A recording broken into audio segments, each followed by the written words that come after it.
After one of the driest Augusts on record, we finally got some rain on Labor Day. Whether this drought was rated as severe or critical hardly made any difference to the Astarte farm crew as they hustled to keep up with the irrigation chores on top of the normal heavy workload in August. Inside the high tunnels, it is hard to see any evidence of the crazy hot month that these plants have endured. The high level of control that was reached in these unheated structures is a testament to the constant, careful attention of everyone on the farm.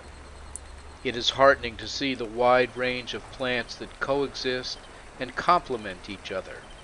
The diversity of life forms that is so crucial to the farm's continuing health is well represented in these structures. It may look like a jungle in there, but it is a highly productive jungle. The main season tomatoes are losing ground to the inevitable foliar diseases. Because the farm is located near the Connecticut River, we see frequent heavy morning fogs. Those fogs wet the tomato leaves and allow any foliar fungus to begin multiplying.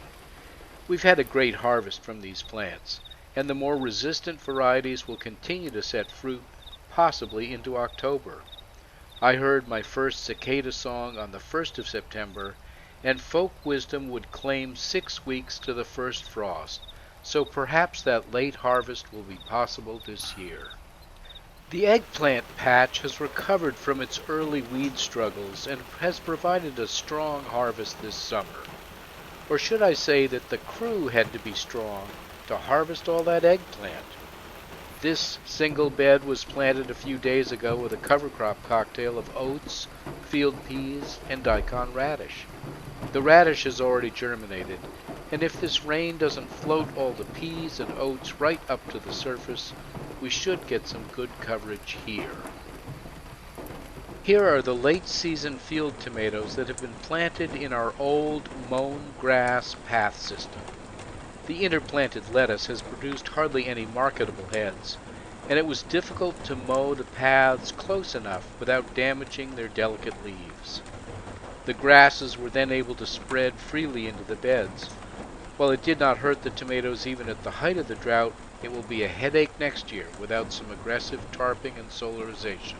Speaking of tarps, notice how these occultation tarps are letting almost all of the precious rain right through them. Oxygen and water will team up under them and will support a rich diversity of soil life while suppressing weeds.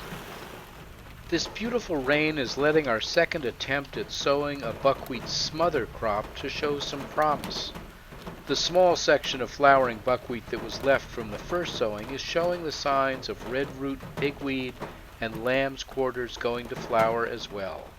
We will have to mow this next week despite the obvious benefit to our pollinator predator populations. It is possible that there may already be enough viable buckwheat seed in this patch to resow it, but we will have to watch it closely for any resurgence of weeds. See the active understory of purslane germinating like crazy on the edge of the patch. The winter squash and pumpkin vines are starting to die off, and we are about to start the harvest. Algonquin long pie has been a delicious and productive heirloom variety for us, and we have prepared some short-term storage to begin the curing process that brings out their full sweet potential for eating. Here's a quick shot of our rain gauge at home showing how much rain fell in 10 hours. We were blessed with at least 4¼ inches over a day and a half on the farm, and while our drought status remains at the critical stage, this rain brought some much-needed relief for plants and farmers. Lastly, look at what has emerged from our neighbor's woodchip pile one day after the rain.